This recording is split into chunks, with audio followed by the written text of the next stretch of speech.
Hey, it's Heed. You ready for another depressing tales time? Uh, Here we are. I tried not to make too much of it, but I was really upset. I I decided to try phoning my mom, and she didn't answer. It was I don't know if it was like her phone was off or she's out of service or whatever.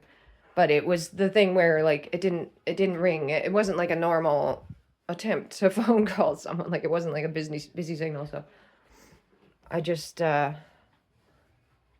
left her a message, very deceptive message. I said everything's fine. I was just calling to chat, which was true when I said it. But then after that, I started to feel much worse. And then that was yesterday. And then I also tried calling my brother too the same day. But he didn't answer either. He doesn't always answer his phone. He could have been asleep. I don't know. There's the time difference too. There's a time difference. I bet it's like 2 hours. So it was maybe early in the morning. It was like 7 in the morning for them, I guess, when I called. So yeah, a bit early probably for him at least. But then I remembered after I had called her that it was her birthday. So maybe she was busy doing something for her birthday. But then today, I saw that I had voicemail. I knew I didn't miss a call from either of them. I would have definitely noticed that if I had missed a call from my mom or my brother. But when I called my voicemail, it said, "Your voicemail is almost full." And then I just thought for a second, like, oh, maybe someone did phone me back. But it was just a bunch of empty messages. And a message from someone who I didn't pick up when they called. Which I didn't want to talk to them because I knew that they were going to ask me how I am. And I don't know what the answer is supposed to be. Because the answer isn't supposed to be the truth. There's no point of telling someone the truth, like, because of what the truth is. How horrible things are. Like, it's fucking devastatingly crushing.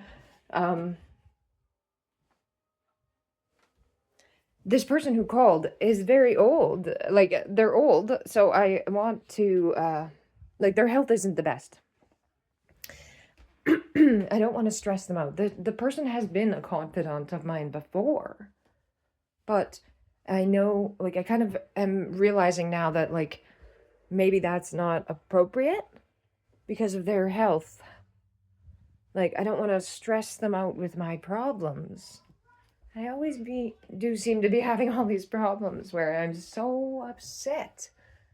But like right now, I think it kind of is to do with that I have really moved away from a concentrated area where my family was.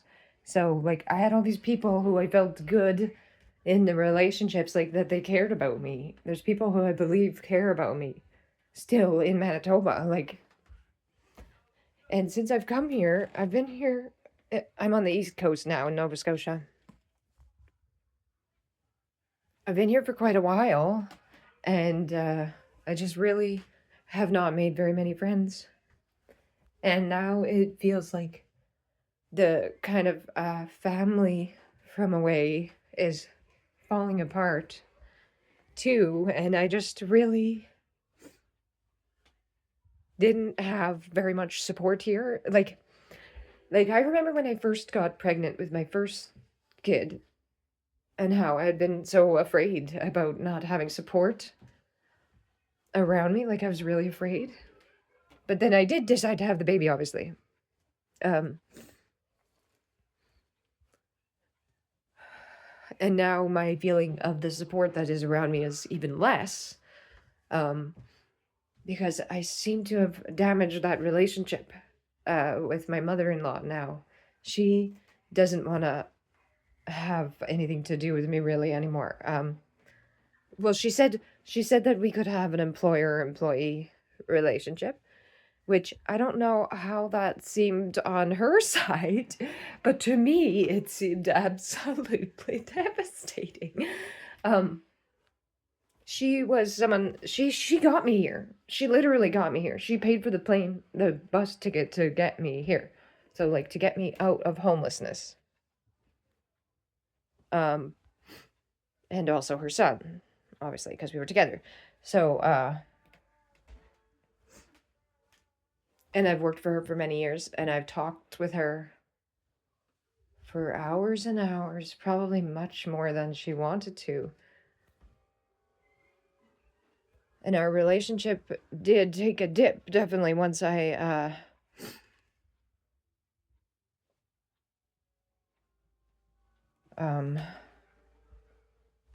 well, like after I had a baby, then I was alone with the baby all the time and not working. And then once I started working again, it was hard and it was different. Like I felt like I had to divide what I was doing so much. I was trying to work with just a really small baby with me that I was also nursing. So I would have her with me. So then I would have this bad feeling of that I wasn't doing a good job taking care of my baby. And then if I was doing stuff with the baby, I would have a bad feeling that I wasn't doing enough work at work. And like I do have a really strong work ethic streak, but I also don't want to be a piece of shit parent. Or at least I didn't. I mean, I still don't, but I just don't know if it's possible for me to be not a piece of shit. Like, I think I might just be a piece of shit, you know?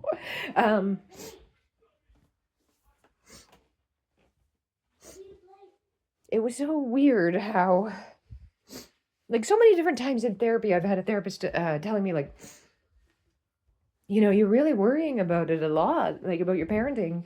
Obviously, like, you know, if someone was really abusive, like, they wouldn't be thinking about it so much like that. I don't know if that would even be true, but, like, they were always, like, trying to be supportive, like, trying to calm me down with my worries, right? And saying things like, kids are resilient. And I kind of, like, question back at that. Kids are resilient? Are they? Because, like, I bet someone could have said that to my parents, and I was not. Yeah, you could have been like, oh, yeah, look, she's fine. She went off to university. She's fine. Right? But if you followed the story, you might find that not too long after that, she ends up becoming homeless and a drug addict. Even using intravenous drugs. Yeah, sounds like a healthy person. I bet that came just out of nowhere, right out of the clear blue sky, didn't it? No relationship problems in her past. But, wow. I do think I was kind of lucky that the way it was when I tried intravenous heroin, I could tell right away once I'd had it that this could be a real problem for people, because it did feel I could kind of have the sense of what people were talking about the description of a warm hug. If you really needed a warm hug, and you combine that with not believing a warm hug is possible, you know, that's how you get heroin addict, I bet you. Just saying, like, I have some related experience. I have not been a heroin addict, but I have done intravenous heroin before, one time. But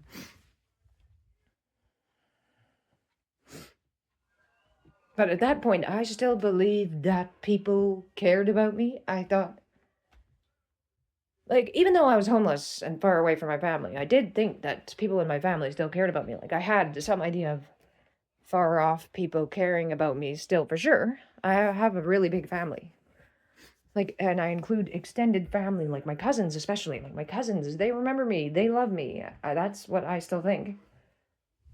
But now, I just have this really strong sense of being so out here by myself in Nova Scotia. And just, like, I keep on kind of just turning around and being like, who should I turn to? Like, What if I need help? Because I keep on saying, like, I've been trying to do the, like, mental health, right? I've been trying to get mental health for so fucking long. And I did have some other people too. Like, I had one person who I had asked to bring me to the hospital when I really felt like I just had to kill myself. I said, like, I want to kill myself, so please just take me to the hospital. And they did. And they were a good friend. But it's kind of even because of that, too, that I'm just like, I kind of don't really think there's a point of doing that again. Like, should I go to the hospital again? Especially since, like, I found out, too, that when I went to the hospital that's close to me, there was nothing for me to, like, there was no psychiatrist or whatever. They tried to hand me over to a different hospital, as in, like, make me drive to a different hospital where I don't even know how to drive to. But since I was with her, she drove me to the other hospital, and then they got me to talk to some people there. And then eventually I left with her. And then I had urgent care. I had therapy through urgent care to try to just get me through, which I did like that guy. He was a social worker. But his support is only temporary because it's with the urgent care. It's just supposed to get you through the gap till you start seeing someone. And then that's when I started seeing my therapist that I ended up breaking up with later.